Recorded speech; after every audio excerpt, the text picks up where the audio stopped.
Hello, everyone, and welcome. This is Jean Gallagher, just with Discover Rising Tides, How the Outside Makes the Inside Better, and welcome. And I'm here with Denise DeGaulle. Hey, Denise. Hey, Jean. Hey, we're continuing our conversation on your interesting take on resolutions and how we should really look at these so much more differently than we do, because it's really a habit change. And I love what you want to talk about, because you're talking about asking for help. And that's not something that's usually on the, it's not on the bingo card for resolutions. No, and this I think kind of, it comes along with resolutions, and we'll talk a little bit more about that, resolutions and what we should be or what we could be doing better in a couple of other episodes as well. But this one I think is really important because, we've been told forever, oh, you have to make a New Year's resolution. What's your New Year's resolution? This year I said, I'm done with these resolutions. They don't work for tons of reasons. So I decided, let's pick a theme. So we've been talking about what that theme is, right? My theme for the year is impact. What kind of impact that I want to have on myself, obviously, my husband, my family, my friends, my clients, and our audience, right? And what I realized in the last couple of weeks, that something is missing when we're creating this theme, whatever it is, impact, harmony, give it, whatever you've decided. What did you decide? Did you pick one? A word, excuse me, a word? Theme, yeah. Decide. Decide. Ha.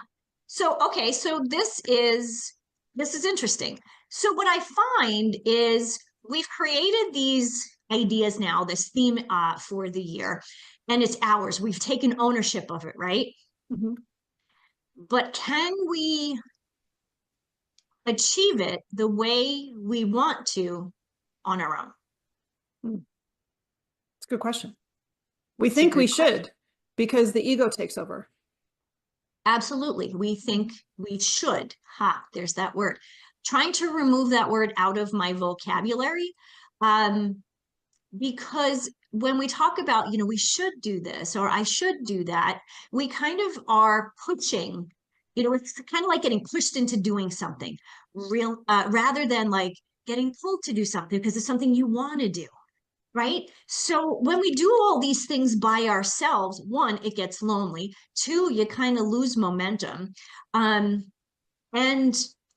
three, you kind of all of a sudden go, wait, what did I start out to do anyway? And I'm doing this all by myself. Why am I doing that? So I have a client who, she's a friend actually. Sometimes I think I'm more her client than she is mine. But she used to own a fitness studio down in Florida. And when she first opened, she tried to manage everything herself. Now, she is in incredible shape. She loves this studio. And it was really what she always wanted to do. She did literally everything. She was teaching classes. She was marketing. She was cleaning the toilets, right? And eventually, the workload just was overwhelming. She wasn't having fun anymore. Right. So what do you do in that situation? Do you close up shop? No, of course not. What do we do? That's not why she got into it, though. She didn't get into it not to have fun. Exactly. The same thing with our theme for the year. We didn't get into it not to have fun or not to succeed. So what we realized when I was talking to my friend Lisa is she was always that she's always been kind of that driver, type A personality. I can do anything, and she basically can. Whatever she's tried, she's succeeded at. What she realized at this point was trying to do it on her own was failing. However, when she asked for help, she got an assistant. She got paid someone to clean the studio every night. All of a sudden, she enjoyed what she was doing because she She was back to herself. She wasn't the jack of all trades. She was the amazing fitness pro that she had set out to be. So why do you think we as women, especially at this stage in our lives, um, the midlife stage, why do you think we do this? Like we feel we need to do this and we need to do it on our own. I like to think that that was a rhetorical question. Yes. because I don't know that I have an answer, but I feel like I'm falling into this pattern, so I'm uncomfortable answering the question. But it gets to a point when we get to be of a certain age that we just like, well, it's just easier if I do it. That is a big part of it because one, there's, letting go. Right. A lot of times you think, yeah, it's faster if I just do this, but it's faster if I do this and faster if I do this. And all of a sudden now you've got 10 things that'll be faster. But if you had taught one person how to do one of them, you could actually focus more. So when we ask for help, whether it's, asking our BFF to support us, be an accountability partner, if we hire an assistant, oh, God forbid, right? How many businesswomen do we know say, oh, I don't really have the money to hire an assistant? Well, if they hired the assistant, they'd have more money because they'd be focusing on the things that were important, right? And let's be real, at this stage in life, energy can be an issue. I don't have the same amount of energy I did at 53 and 3/4 than I did when I was 20. Still energetic and I still feel good. But let's be real, by 6 o'clock at night, I'm done. Where I used to be able to go. I was the Energizer Bunny, right? Friends in college used to call me Perpetual Motion 2, because apparently I had a friend who was Perpetual Motion 1. But doesn't it become the work smarter, not harder piece? And that's what you were talking about with your friend. She's working harder and she's working harder, but she's not working as smartly as she should be. Exactly. So this is the time when, whether you've made a resolution, if you did, I recommend stepping back and creating a theme for the year. If you've already created that theme for the year, awesome. But now it's time to think, who do I need to support me to make sure this happens the way I want it to? So, thank you. You're welcome. Last thought. Success. Please. Success is not a solo journey. It's about sharing it with others. What a great way to end that one. Thanks, Denise. You're welcome. Hello, everyone. This is Jean Gallagher, Discover Rising Tides, and I want to just take a moment to talk about my friend, Denise Segal. I am honored to call her as a friend, and I'm so grateful that she gives us her insight during our shows, each show, and talks about healthy living, eating real food. You hear Denise say, eat real food a lot. Well, she means it, and she knows what she's talking about. She is an amazing healthy living coach, curator at Living Healthy List. And if you ever have any questions about what is real food, why does it matter? How does that apply to me? How do I change? What do I need to do? How do I even create a healthy living shopping list? Make sure that you call her. She is your healthy living coach, and you can find her at healthylivinglist.com. Hello, everyone, and welcome. My name is Jean Gallagher, and welcome to Discover Rising Tides, How the Outside Makes the Inside Better. We're excited that you're here. And if you're listening to us out in podcast land and you'd like to see our happy faces, jump on over to YouTube, like and subscribe over there. We'd be glad to have you. And I want to welcome our guest today, Judith Richey. Judith, thank you so much for being here. Thank you for the opportunity to share today. Thank you. I'm excited, and as full disclosure, we've done this before because somebody, that would be me, forgot to hit the record button.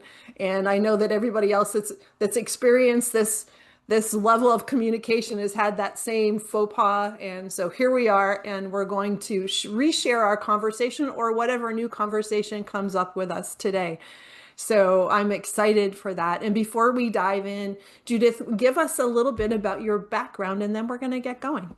Oh, thank you, Jean. I told Jean before we started today that I think this is going to be probably the most spectacular podcast either one of us have ever done because See we've had that? so many gremlins. I know, right? Really cute. I'm sitting where I'm sitting today because in 2008, I went through what we call a dark night of the soul experience. And it was just a wall that I hit in my life when I realized that the way I was doing life was not serving me. In fact, it Mm, was doing everything it could to destroy me physically, mentally, emotionally, um, you know, spiritually.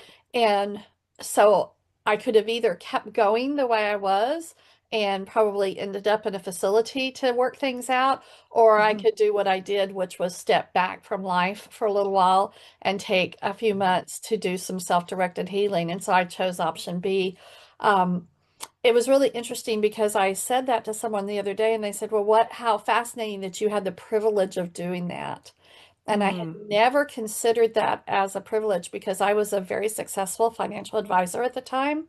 And I mhm, was able to take advantage of leaving on a medical leave and still earning a very handsome salary for a year until I permanently disconnected from that company.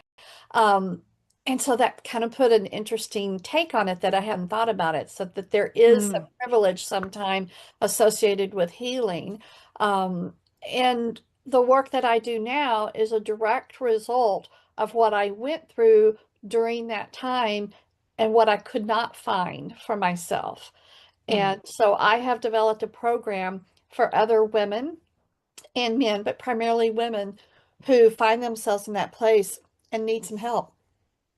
It's fantastic. It's not fantastic that you went through that, but what's fantastic about it is that you're able to take those life experiences, sit back and understand, okay, what's working and what didn't work. And this looks like something needs to be fixed because I can't be the only one out there that's experienced this. Yes, that is so prescient for you to make that comment. Um, Women share a collective journey. Mm, And what I have found is that we have been taught to not talk about what's not working for us in our mm, lives.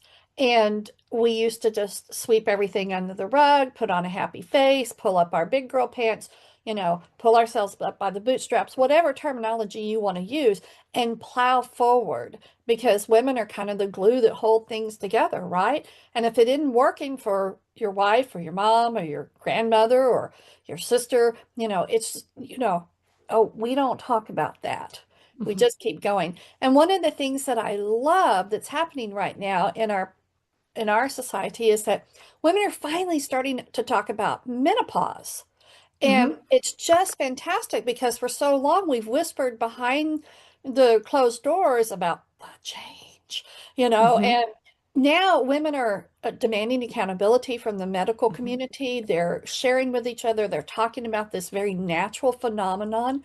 And along with that, we have been able to open up the conversation about mental wellness, emotional wellness, healing, and working with ourselves at that level also that transcends just the physical. Yeah, and I am so fortunate to have met Denise DeGaulle, and she is our menopause mentor, and she comes on every show and does a piece about just about that, and for her to be so vocal and to be a resource, so important. But you're right, and I think part of you had used the word privilege, which is true based upon what you went through, but I think the word that came to me is bravery. Mm, To thank be you. able to make a Yeah, change. yeah, To thank you bring, for that. yeah. When I left my position as a financial advisor, when I took that leave, I felt like it was from a place of defeat and failure. And I really Sure. carried that around with me. It wasn't because I wasn't hitting the numbers. It wasn't because I wasn't doing what was expected. I was very successful, a six-figure earner, all the things.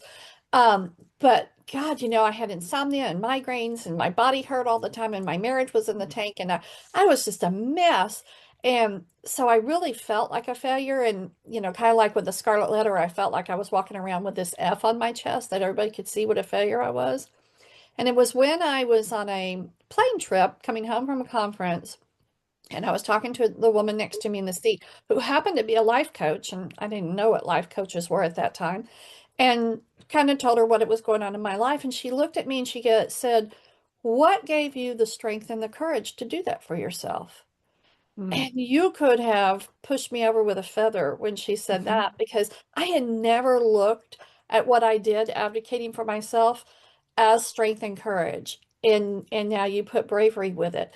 And it Mhm. is a place of strength and courage and bravery to recognize that it is okay to advocate for ourselves and to ask for that help.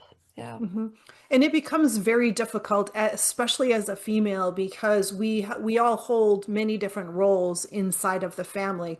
And when you put career into that mix, as well as family responsibilities, and if you happen to be a parent or you happen to be a spouse, and managing the household and all of those things together, it's not okay and it's not normal to say I am successful, but I'm a hot mess and I need to pull back and step away. That's looked at so negatively, rather than acknowledging you are a success, but your body is telling you that something is out of sorts and out of whack, and the body is going to scream as loud as it needs to ensure that somebody hears the message.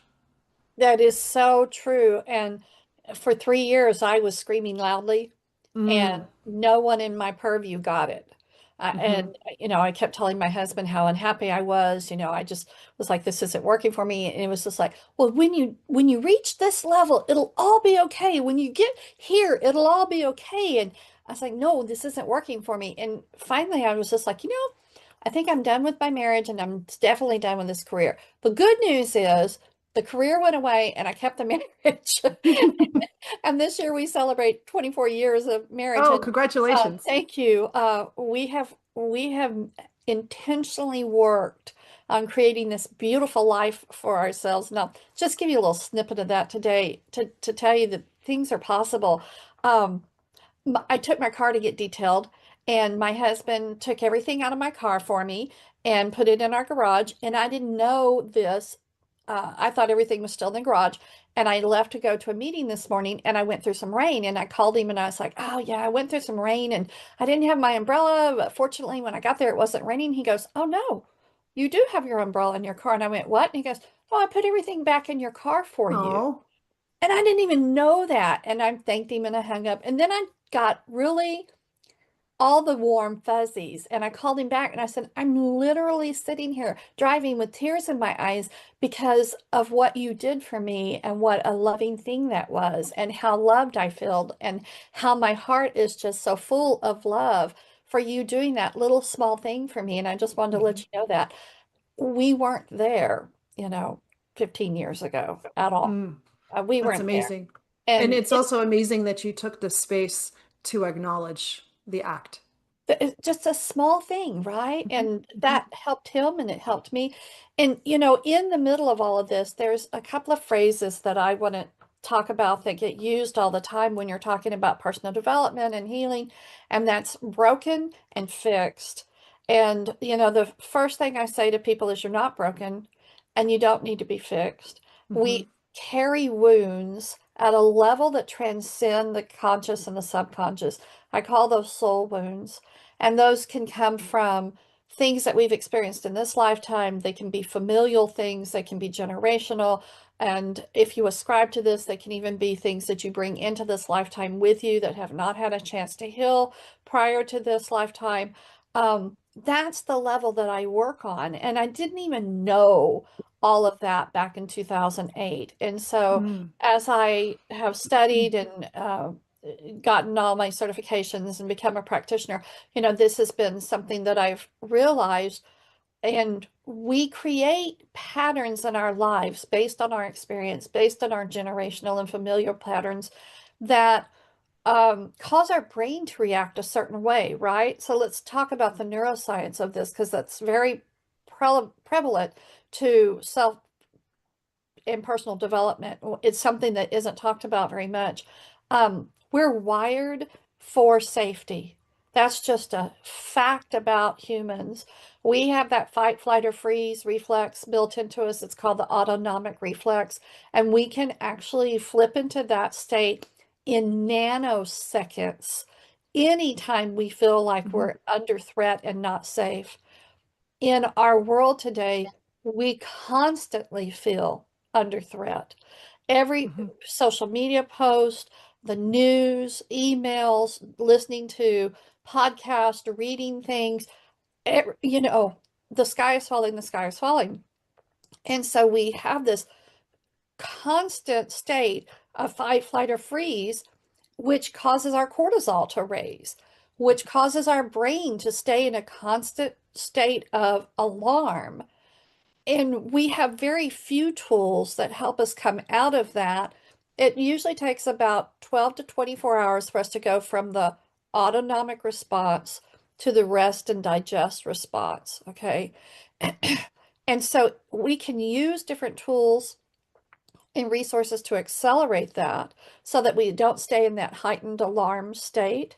Mhm. But we're not taught those. We don't talk about that kind of stuff. We just think that, oh, living stressed and having pain in my neck and having migraines and not being able to sleep and Mm. eating things that are bad for me and drinking alcohol and doing these things that alleviate what I think is causing the stress are normal. And that's really not normal for us. Mm.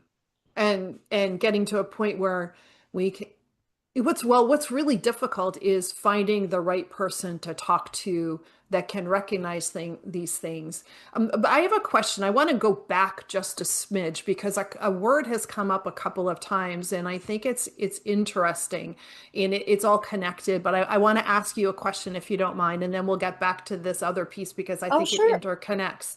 That you had named this time of your life in 2008 Mm, as the dark night of the soul, which yes. I want to know why. But then you also, now you're talking about soul wounds. So this word that's so important has in just a few minutes has come up a couple of times. And I think it's important to acknowledge that as well, because there's the neuroscience and then there's this other piece, and they're so interconnected. And Yes. in our society, we want to keep everything separate, but I want to kind of bring them together. I love that you caught that. The soul is an interesting concept. And the way I'm going to describe it is the deep wisdom you have within yourself. Okay. Your soul knows everything about you, your entire existence. And yes, I'm talking about the fact that we're eternal souls, that we have an eternal existence. There's a school of thought, and I used to not ascribe to this, and now I'm all in on it, that we have opportunities over and over and over again to grow in wisdom and knowledge as our soul grows through this eternal existence. Um, and it's because of that knowledge that we have the ability to tap into it on a Mhm. different level. Some people, okay, so I have beautiful tools, beautiful gifts that I've been given of intuition. I can see, hear, feel, and know things about myself and other people. And I teach all of my clients how to access their soul's wisdom if their intuition is not attuned. And I use a specific technique called muscle testing. Mhm. If you've ever been to a kinesiologist or a chiropractor, a lot of times they use it. They'll have you hold your arm out and they'll press down on your arm, or they'll press on certain areas of your body muscles to see how they're reacting. Well, in the spiritual world, in the mindfulness world, you can use muscle testing as a way to get a physical answer from your soul. And so Mm. I teach all of my clients how to muscle test. It's very simple once you are completely calibrated, and you just get yes, no answers. So if you're Mhm. working through something, you can tap into your soul's wisdom and get those answers without having to sit around wondering what's going on, what's wrong with me. There's nothing wrong with you. You are given an opportunity to connect with yourself at a different level. Mm. And so my mind is going in like four different directions. The I think that the can we break down the soul wounds part for just a second? Sure. because I Sure. think that that's important.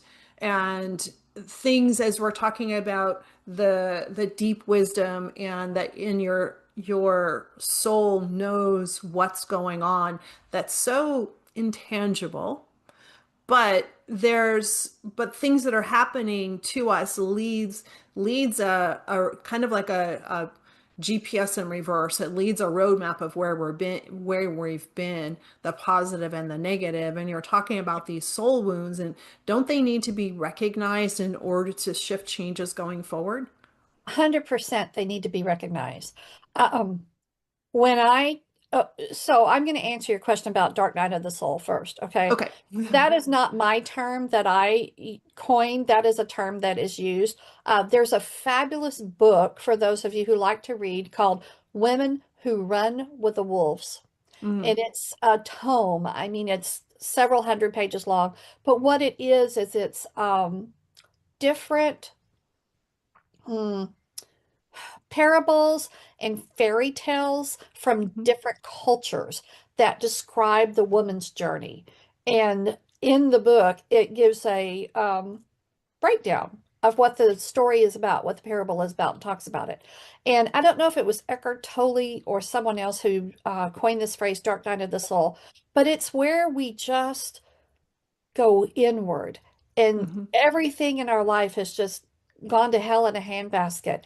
And it's an opportunity for us to get very introspective and go in and start looking at what's going on, what are the patterns that we see, what are the healing opportunities for us.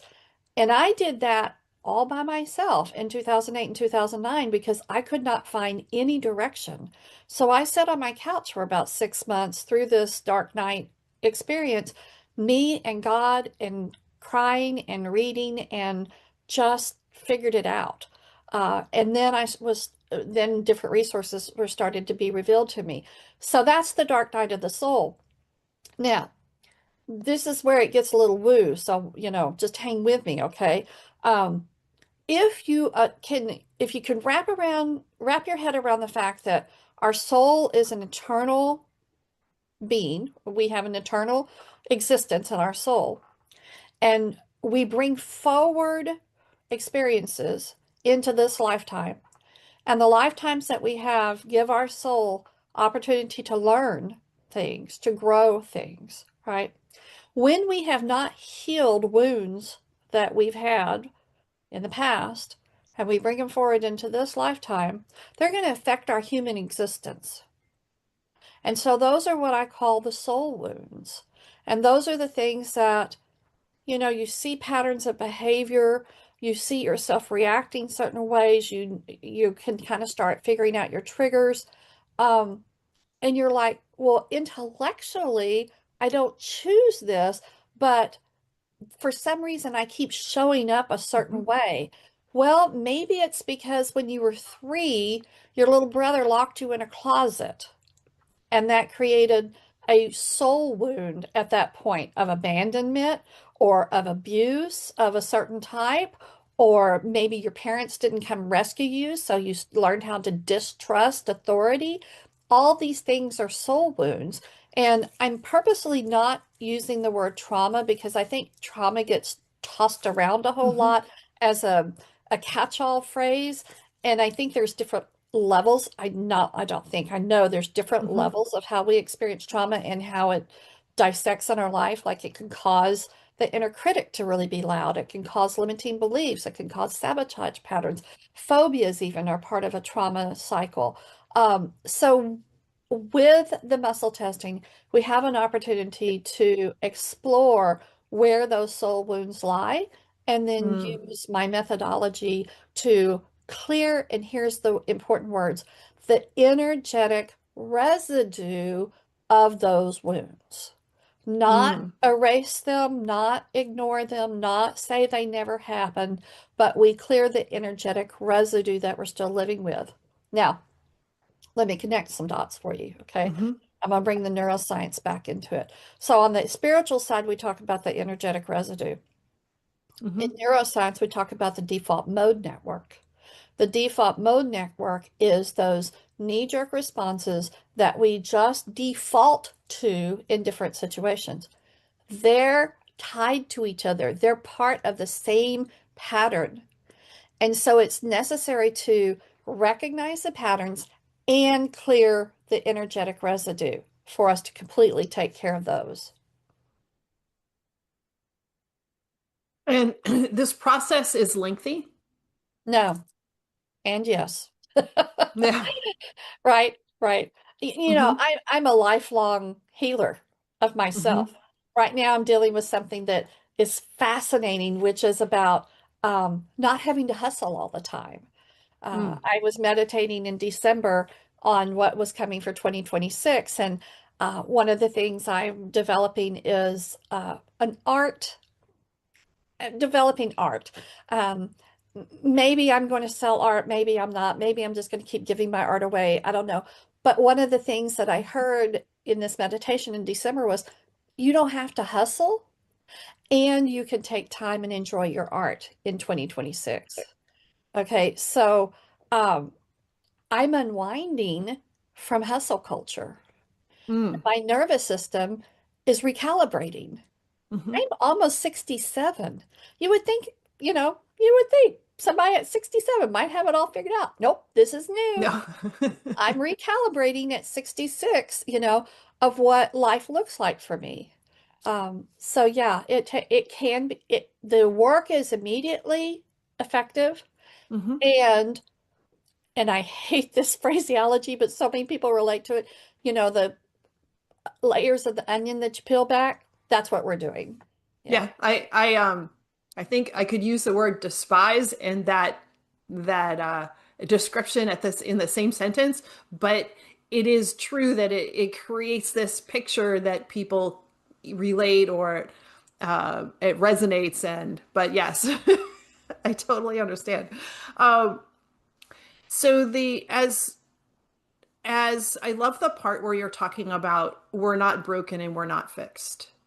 And this what I'm feeling, the word that comes up, especially when you're talking about your experience and coming into this year is transition. Mm. That I comes like up that to me. word. Yeah, I like that word. I use transformation. Mm, And here's the reason why. Uh, as I've done this for the last 15 years, I've recognized that there's actually 4 steps in the process. And so I've called them the Richey method. Okay. hmm. And I'm not a licensed psychologist or a psychotherapist. I am a certified practitioner. And I recognize that therapy has a place in our lives. It's a great place to go get awareness. It's a Hmm. great place to talk things out, to have someone ask you probing questions, and for you to be in a safe space to just talk where nobody else is going to listen to you say those things, right? So that's Hmm. actually the first step in my process is awareness. But I approach it a little bit differently because what I do is I approach it through muscle testing and asking lots of inquiring questions, having those inquiring conversations with my client, answering through muscle testing. Well, in that process, then we go to the second step, which is breakthrough. And that's the ahas, the light bulb moments. This is where a lot of people think, oh, I've got it now. I can go on. What they're missing is that transition, that transformation, which is Hmm. the actual healing work. Okay.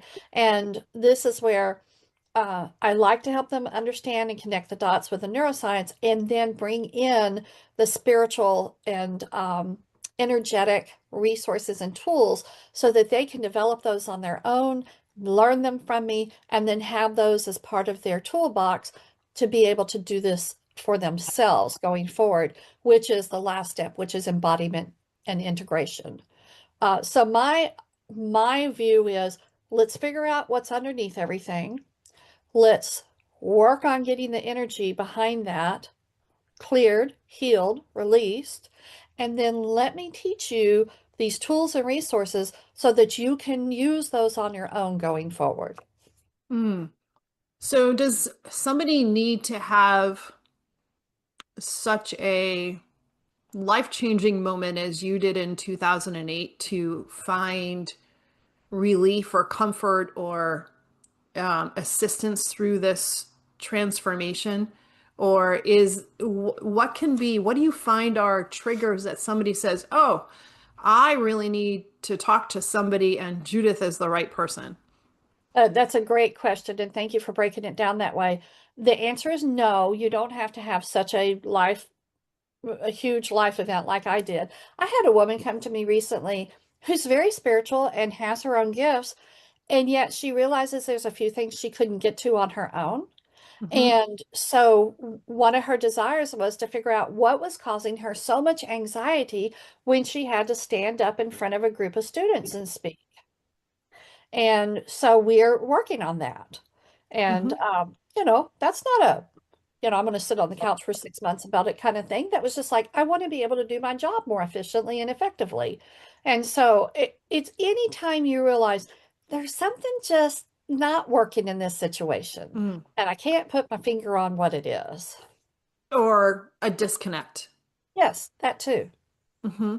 So moving along in whatever you're doing and it's going really well, but there all of a sudden there seems to be something there's a hitch in the step, or there's just something that's unidentifiable that feels like it's a block, but maybe I'm just making it up. No, and you're But that right. could You're be, right but I about mean, that. in your head, you Yeah. go, well, maybe I'm just imagining this. Right.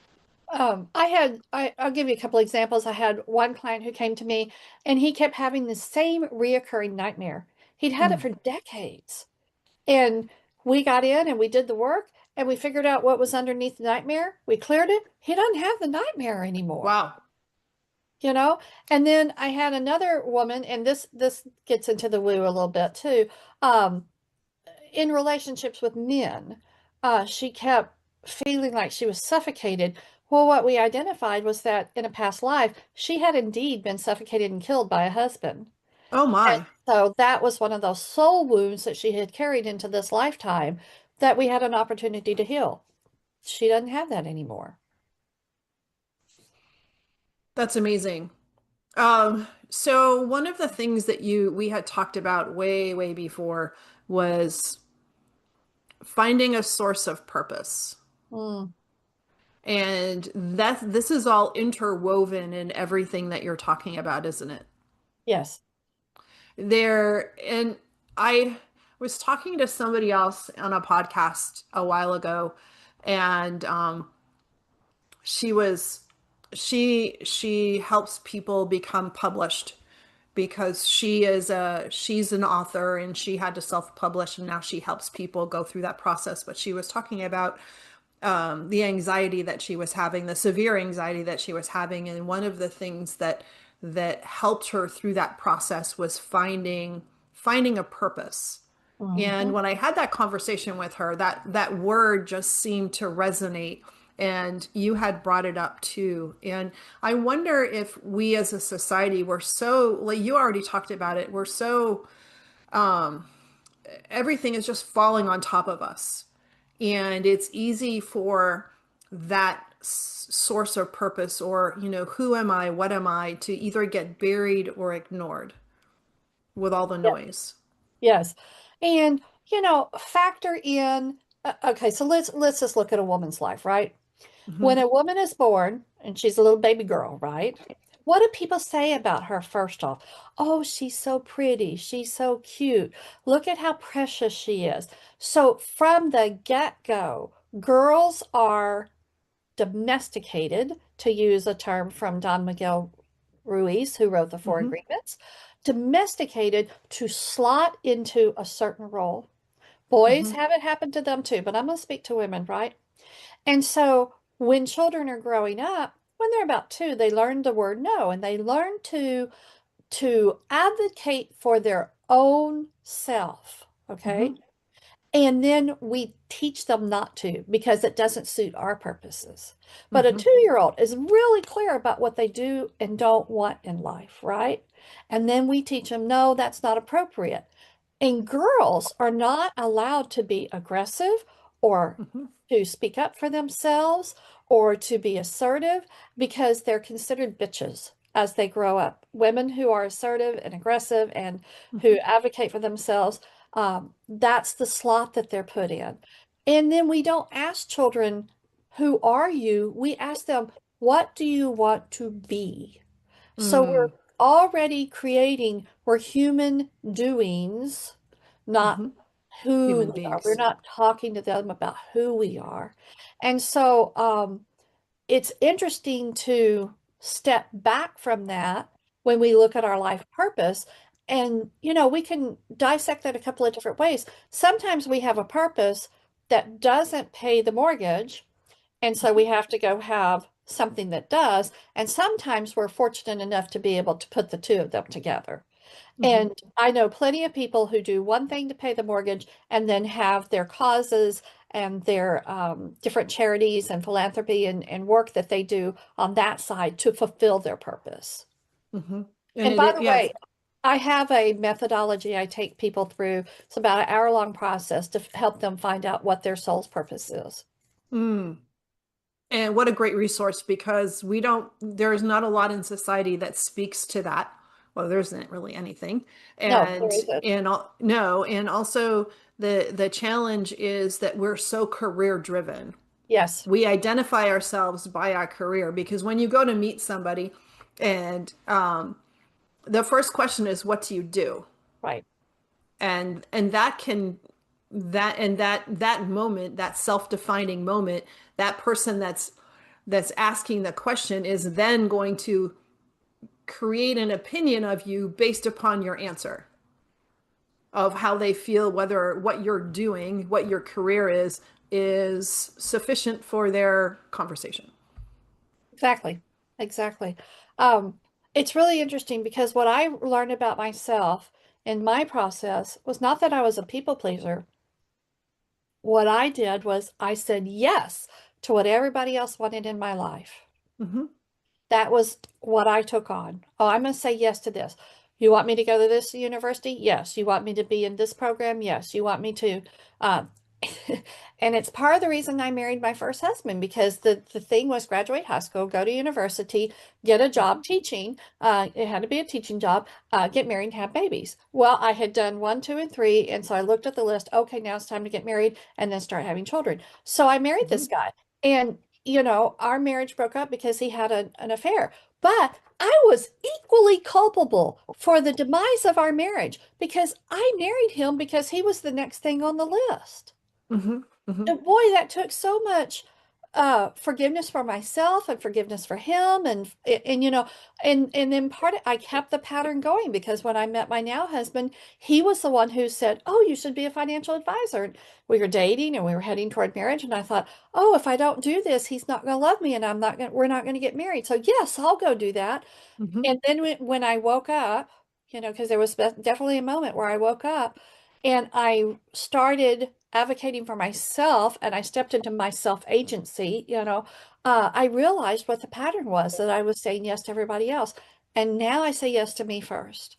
And then I examine everything from that place. Hmm. So what does it look like when people are working with you? It can be a couple of different ways. I have one-on-one work that I do with clients. That's private work. It's very intense, and we can work together for, a couple of months to a couple of years, and anything in between, whatever works out best for you. What I needed when I was going through my experience, my dark night of the soul experience, I needed guidance and direction, and I couldn't find any. And I couldn't everything I found was on the terms of, how to be a good wife, how to be the perfect wife, blah, blah, blah. And that wasn't what I was looking for. And the people who were out there, the Tony Robbins and the Oprahs and the Deepaks, and it didn't speak to me, okay, at Hmm. all. I needed something a little meatier. I didn't need the pop psychology stuff. So I have created a membership. It's called the Transforming Force, and it's everything I needed during that time on a do-it-yourself, a DIY basis.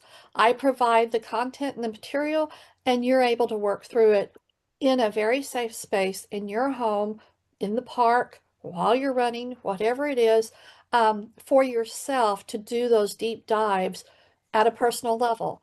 And then once a month, we're building community around this. Once a month, we come together with a monthly gathering.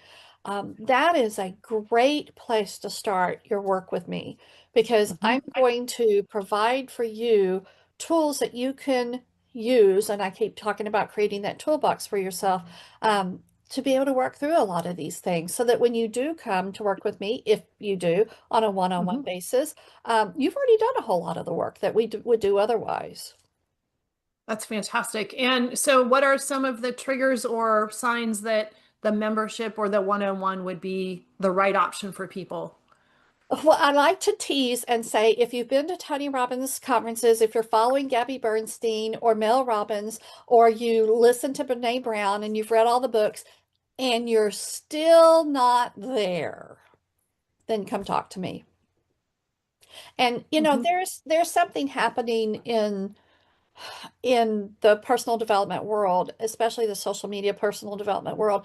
And I have two terms that I like to use. One is toxic positivity, and the other one is toxic gratitude. And I know everybody listening to us has thumbed through Instagram and seen those. Oh, if you just fill in the blank, you'll be fill in the blank, right? That's toxic positivity because that's not true. And someone who's really struggling, who is in that dark place, who might be dealing with anxiety or depression or grief or working through trauma and maybe not even realize it, they look at that and they think there's something wrong with them. And so that sets up a shame and guilt cycle. What's wrong with me that I can't just fill in the blank and then be fill in the blank? What's wrong with me? You know, so that causes a further downward spiral. So that's toxic positivity. The other thing I really don't like is the toxic gratitude. Oh, just write down 3 things you're grateful for at the end of the day. Oh, start your day by being grateful. Yes, those are great practices when you're in that space. But if you can't find the If space, you can't find it, it sets up that same shame cycle that the toxic positivity sets up. So I don't use those as examples. I don't enjoy seeing those. I think those are more harmful than they are helpful. I like how you laid that out too. I can see how it delineates the pieces. So if people are curious and they want to just see if it's a good fit, how do people get in touch with you? So the easiest way is to go to my website, and I'll just give you this caveat. I'm not in love with my website, and it's a slow process. I'm doing some changes on it, but it's sufficient for now. It's my name, judithrichey.com, and Richey is spelled Richey, judithrichey.com. There's a button on there that you can schedule a coffee chat with me. There's some information about my membership there. The easiest thing to do is to sit down and have a coffee chat with me. I'm going to sell you a $10,000 package. I don't even have $10,000 packages. My membership is $47 a month. You know, it's lunch. You know, just kind of have a conversation with me. And if I'm not the right person for you, I'm going to give you some ideas or some contacts of people to go talk to. I'm also recently on Substack, which I am loving Substack. I've gone off of Instagram and TikTok. That's not my thing. My nervous system doesn't enjoy them. But you can find me at the Richey Method on Substack, and I write a long article once a week, and then I post little notes throughout the day, the rest of the weeks. And then on LinkedIn, you can find me at Judith Richey, A Force for Transformation. Wonderful. So I remember you are not broken and you do not need to be fixed. Correct. And Judith is a force of transformation for you. Thank you. Yeah, thank you. This has been such a lovely conversation. Thank you for sharing your personal thoughts as well as how you are making such a difference for people. And I encourage everyone that says, geez, this sounds like something I might need to ... reach out to you and see if it's a good fit. Thank you, Jean. I am so honored to be able to visit with your audience today and with you. And we make a great team. So thank you. We do really well together. Thank you so much for listening today. Today's show was sponsored by Seaside Solutions, my financial services company. As a business owner, it's easy to be pulled in many different directions, and often taking care of yourself plummets to the bottom of the list. For me, I find myself outside to reground. My time outdoors helps me manage my day more effectively and be more present for my clients. Through this, Discover Rising Tides was born. At Seaside Solutions, we truly believe that education is the foundation of financial wellness. Our primary focus is to provide guidance that is designed to help you achieve your long-term financial goals and visions. Working with a plan allows space for doing more things that you love, like being outside to make the inside better. If I can help you create or realign your plan, or if you would like to be added to my weekly newsletter, please let me know. This week's topic was 5 ways to set more achievable goals. Your referral means the big, beautiful world to me. And if I can help, please let me know. And thank you so much for listening, and see you next time.